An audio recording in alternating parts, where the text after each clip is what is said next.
YouTube ಚಾನಲ್ಗೆ ಸ್ವಾಗತ. ಎಲ್ಲರಿಗೂ ನಮಸ್ಕಾರಗಳು.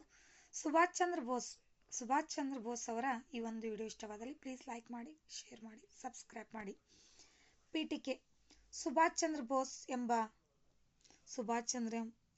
ಬೋಸ್ ಎಂಬ ಹೆಸರನ್ನು ನಾವು ಕೇಳಿದಾಗೆಲ್ಲ ನಮ್ಮ ಮನಸ್ಸಿನಲ್ಲಿ ಬರುವ ಮೊದಲ ವಿಷಯವೆಂದರೆ ಅವರು ತುಮ್ ಮುझे ಕೌನ್ ದೋ ಮೈನೆ ತುಮ್ ಆಜಾದಿ दूंगा ಎಂಬ ಜನಪ್ರಿಯ ಮಾತು.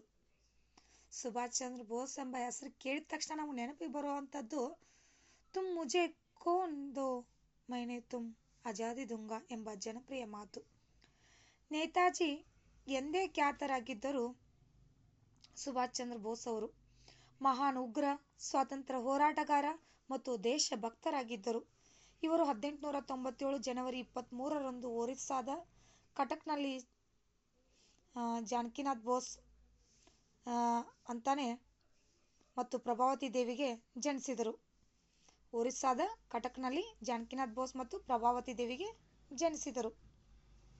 ಅವರ ತಂದೆ ಜಾನಕಿನಾಥ್ ಬೋಸ್ ಅವರ ಕಾಲದ ಪ್ರಸಿದ್ಧ ವಕೀಲರಾಗಿದ್ದರು.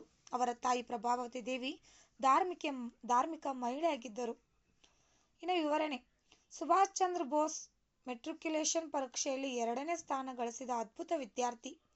ಚಿಕ್ಕ ವಯಸ್ಸಿನಲ್ಲೇ ಸ್ವಾಮಿ ವಿವೇಕಾನಂದ ಮತ್ತು ರಾಮಕೃಷ್ಣರ ಬಗ್ಗೆ ಓದಲು ಪ್ರಾರಂಭಿಸಿದ ಅವರು 1918ರಲ್ಲಿ ಕಲ್ಕತ್ತಾ ವಿಶ್ವವಿದ್ಯಾಲಯದಿಂದ ತತ್ವಶಾಸ್ತ್ರದ BA ಗೌರವಾನ್ವಿತವನ್ನು ಪೂರ್ಣಗೊಳಿಸಿದರು. ನಂತರ ಅವರು ಹೆಚ್ಚಿನ ಅಧ್ಯಯನಕ್ಕಾಗಿ ಸೆಪ್ಟೆಂಬರ್ 1919ರಲ್ಲಿ ಇಂಗ್ಲೆಂಡ್ಗೆ ಹೋದರು.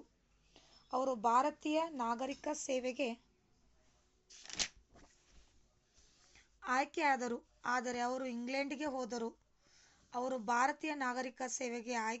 ಆದರೆ ಅವರು ಇಂಗ್ಲೆಂಡ್ನಲ್ಲಿ ಉಳಿಯಲು ಮತ್ತು ಬ್ರಿಟಿಷ್ ಸರ್ಕಾರಕ್ಕೆ ಸೇವೆ ಸಲ್ಲಿಸಲು ಬಯಸಲಿಲ್ಲ.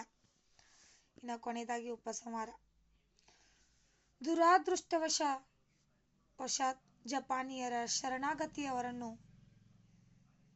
ಹಿಂತೆಗೆದುಕೊಳ್ಳುವಂತೆ ಮತ್ತು ಯುದ್ಧವನ್ನು ಕೈಬಿಡುವಂತೆ ಮಾಡಿತು. 1945 ಆಗಸ್ಟ್ 18ರಂದು ವಿಮಾನ ಅಪಘಾತದಲ್ಲಿ ಅವರು ನಿಧನರಾದರು ಎಂದು ನಂಬಲಾಗಿದೆ. ಸುಭಾಷ್ ಚಂದ್ರ ಬೋಸ್ ಅವರು ತಮ್ಮ ಕೊನೆಯ ಉಸಿರಿನವರೆಗೂ ಬ್ರಿಟಿಷರ ವಿರುದ್ಧ ದೇಶದ ಸ್ವಾತಂತ್ರ್ಯ ಹೋರಾಟಕ್ಕಾಗಿ ಹೋರಾಡಿದ ಮರೆಯಲಾಗದ ರಾಷ್ಟ್ರೀಯ ನಾಯಕ. ಅವರು ದೇಶ ಕಂಡ ಶ್ರೇಷ್ಠ ನಾಯಕರಲ್ಲಿ ಒಬ್ಬರು ಎಂದು ತಿಳಿದು ಬಂದಿದೆ. ಸುಭಾಷ್ ಚಂದ್ರ ಬೋಸ್ ಒಬ್ಬ ಮಹಾನ್ ಸ್ವಾತಂತ್ರ್ಯ ಹೋರಾಟಗಾರರಾಗಿದ್ದರು.